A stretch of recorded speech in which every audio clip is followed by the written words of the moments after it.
And this story today that we read, that Cheryl read just a little bit ago, is bizarre. It's strange and weird, and we'll unpack it for you, okay? We'll unpack it for you so that you can kind of know what's going on here. Here's the thing with it. Today's sermon is about hope. Hope, and sometimes we believe hope happens when there's like a grand equation, that it's like this will happen, then this will happen, and then we have hope, Like then we get this. So it's like, we all know how this works, right? Good job, guys. We know how this works. Like it's like, okay, so I work at a job, I get paid, then I can buy ice cream, right? Like that's just, you get those three things. I saw this happen over a Christmas break when I was with my family. My sister has season passes to Six Flags, right? And so the last day of the year, or right before New Year's Eve, they had a friends and family day, which meant that anyone with a season pass got to bring in one adult with them in there. And so we were like, hey, let's go to Six Flags on this day with my sister. It won't cost us anything. So we went to Six Flags to have a grand old time, and it appeared that half of the city of Atlanta was also there that day. And so we entered into this transaction. We wanted this, we did this and this in order to get this, right? Like we did A and B to get C. So we got into Six Flags, and then we waited in the line for the rides. We rode 2 rides that day, by the way. We waited in line for the rides for, I think this one was almost 2 hours. We waited in line for this, and we were going to have the bliss of riding a wonderful ride, right? And so we rode one, and then we split up, and Coley went with my nephew, and me and my sister went and rode this ride. There was like this new one. There was this giant pendulum thing that looked super fun. And we're waiting in the line. We're paying our fees to get the hope, to get the thing that we want. And we get in there, and we wait through the line, and it's almost about 2 hours. And right as we get into the seat and click in, over the intercom in Six Flags, they announce, Six Flags is closing. Would you please go to the exits? And all that stuff. We're like, okay, all right, we're going to be one of the last rides, right? We're going to be one of the last ones. And so they start the little pendulum thing, and we're going up. We're like, all right, this is pretty good. And it goes up about halfway up, is where it usually does, and then starts slowing down. And we're like, wait a second. Like I waited in the line. I want the full ride. Don't give me half of it. Like over there, listen, I realize you guys want to probably go home. You've been working just after Christmas here, like all that stuff. I want the full ride. I've been waiting in the line for so long. And the ride stops. We hop down, and the guy is looking at us with a weird look on his face. And he goes, that wasn't your ride. Someone dropped something. We're like, oh. And so we got on, and it ended up being the full ride. But we were so because we had gotten in legally, all right, and then we waited. We paid for our ticket and time, right? Waited for all this, and then they give us half the thing.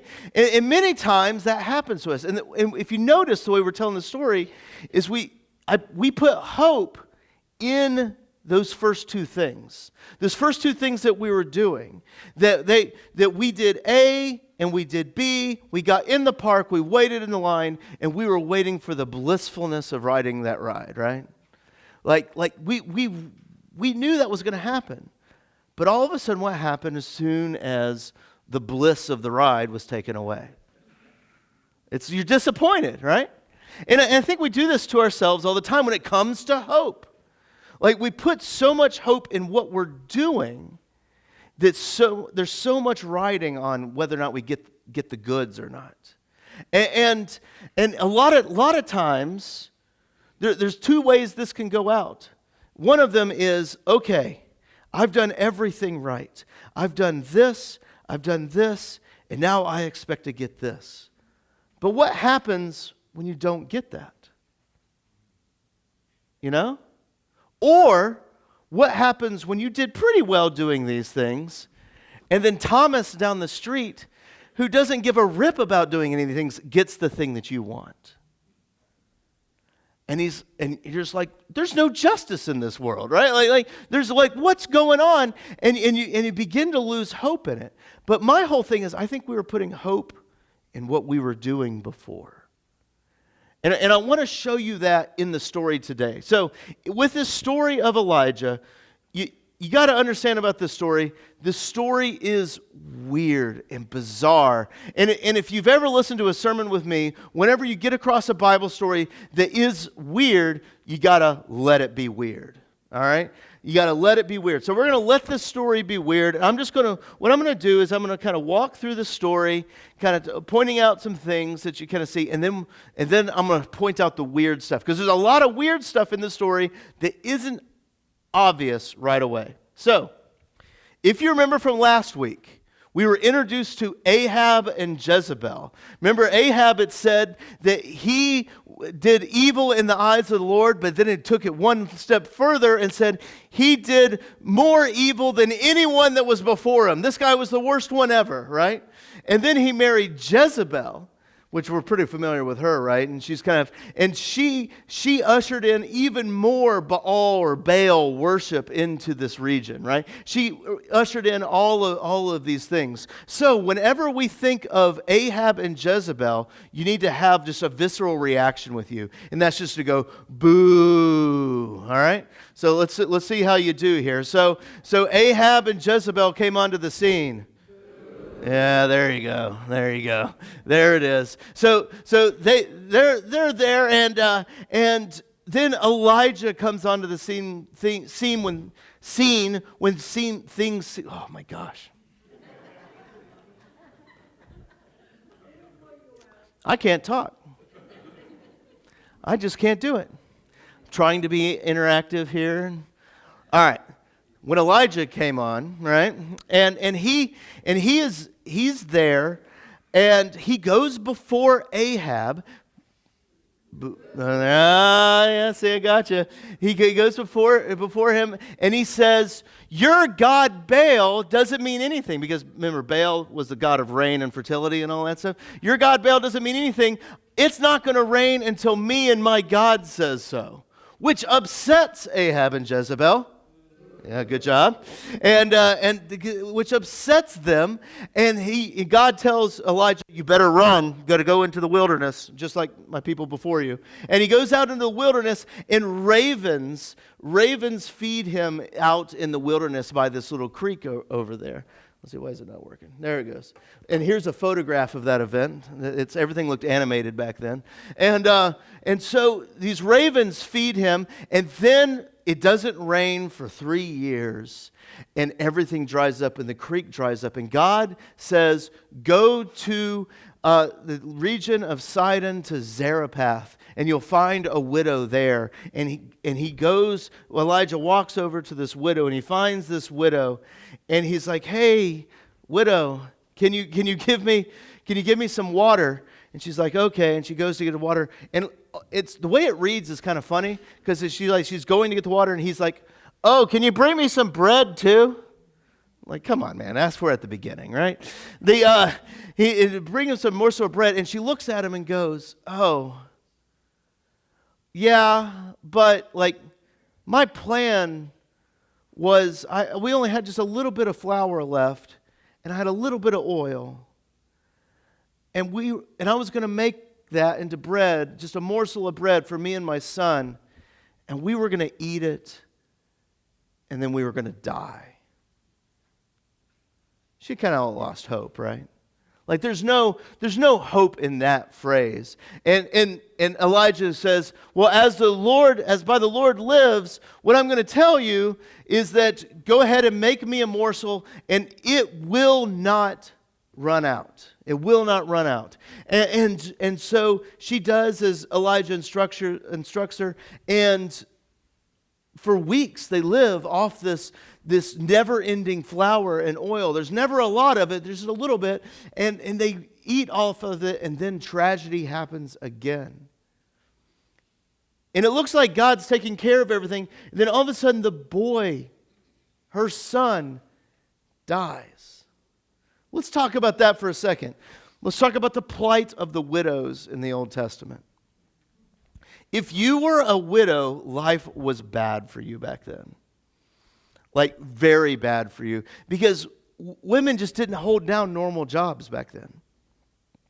If you lost your husband, if you had a son, you had hope in him that he would be able to work sometime to keep you alive. So if she could just survive till her son gets old enough to work, then they'll be okay. But if you're a widow, like maybe you could do something in like a textile thing, but not really. Or you could do like prostitution. That's about it.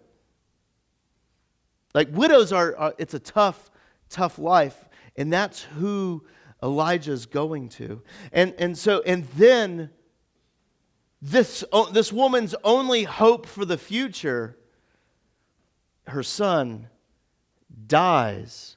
When they're under the provision of God, this doesn't make any sense. And then we see that Elijah's like, nope, that's not how this is going to end. And he goes over, prostrates himself over the boy 3 times, that should stand out to you, 3 times, and the boy raises from the dead. Weird story, right? So, what does that story mean?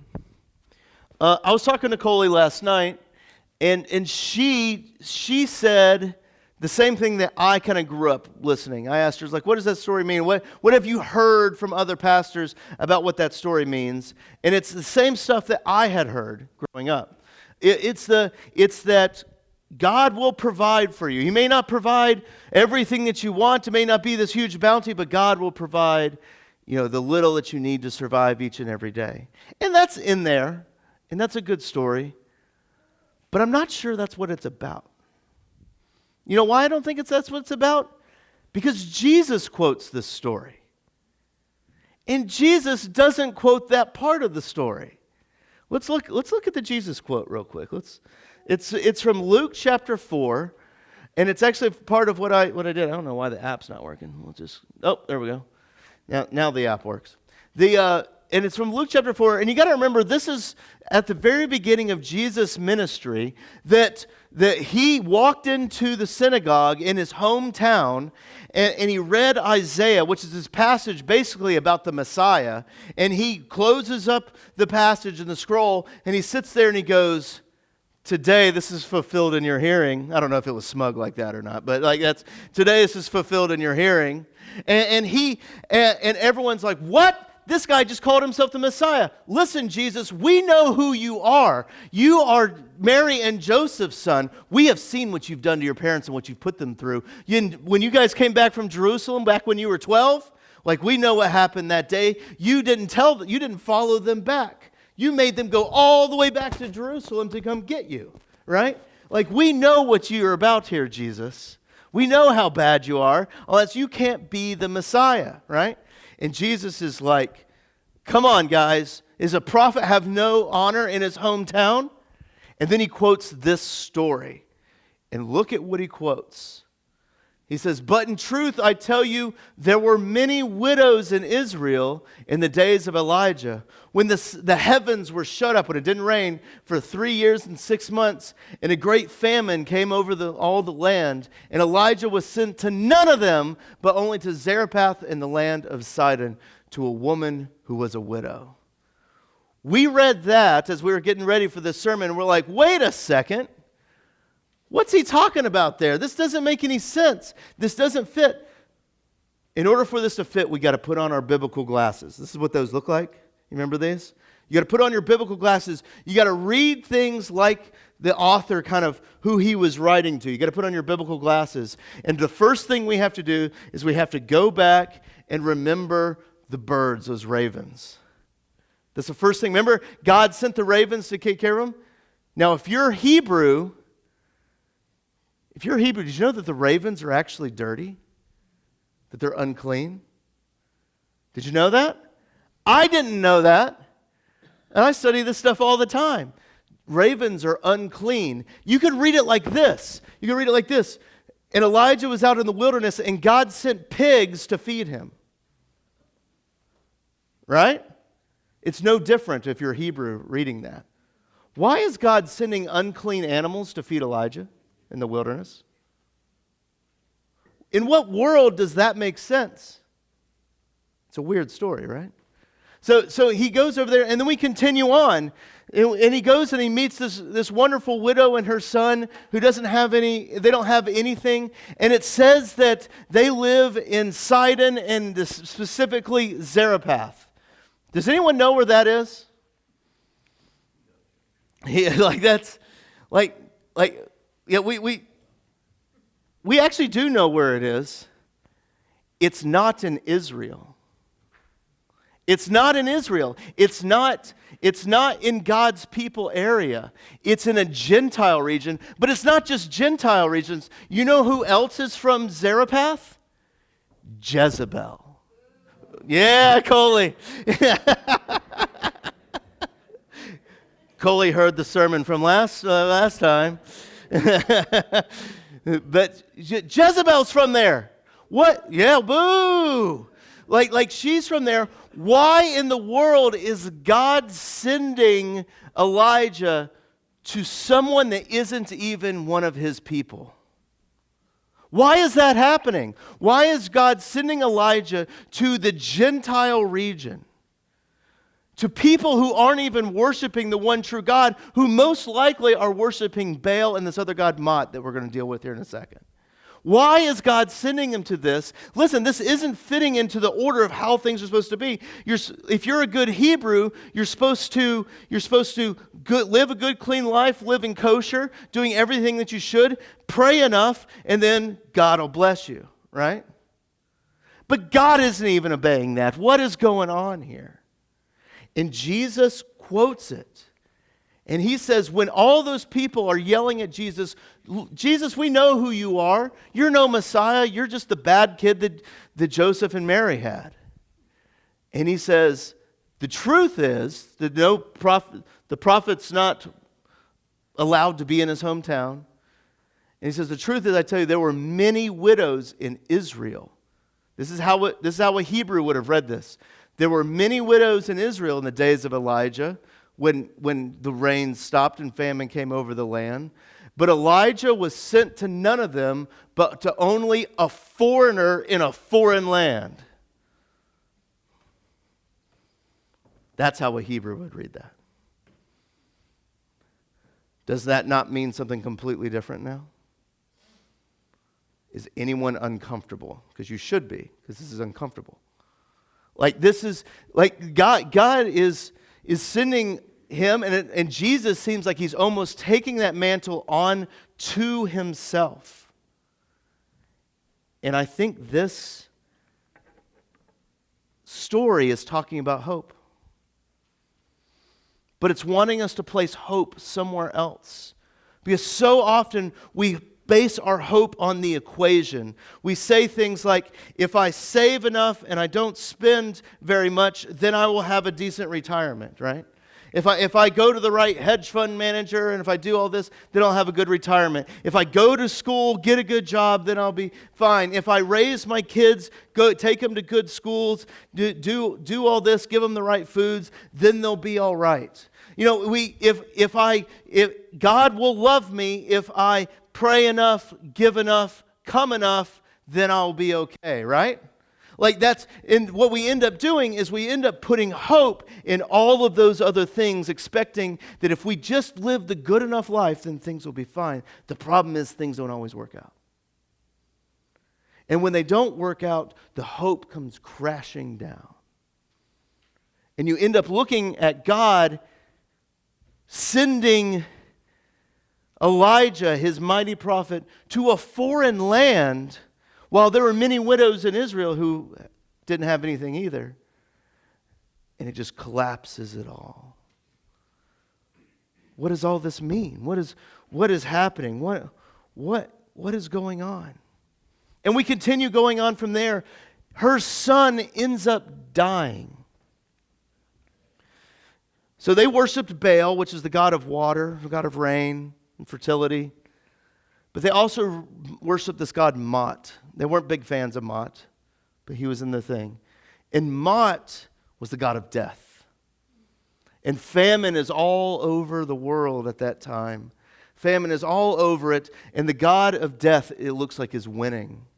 And even when Elijah's God comes into this Gentile region and is showing just a shred of hope to this Gentile woman, this Gentile widow, it still looks like Mot is winning the day because her son dies.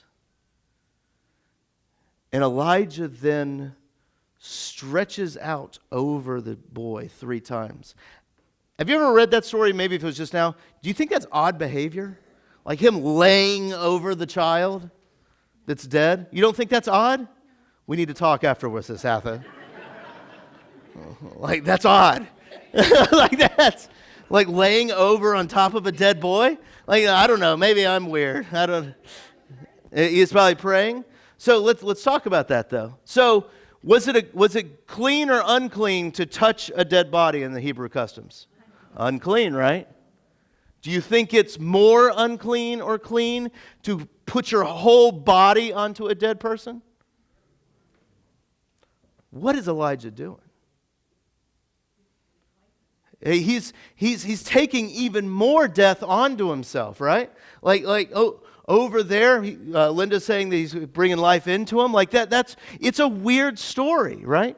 But Elijah's doing things that are unclean. We got unclean birds. We got unclean widows. We got this dead, unclean son, and Elijah's touching them all over.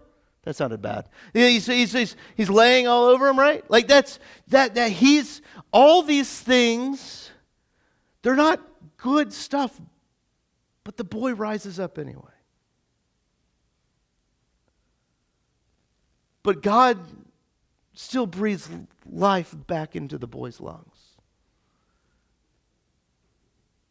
And hope comes to that foreign widow who was hopeless.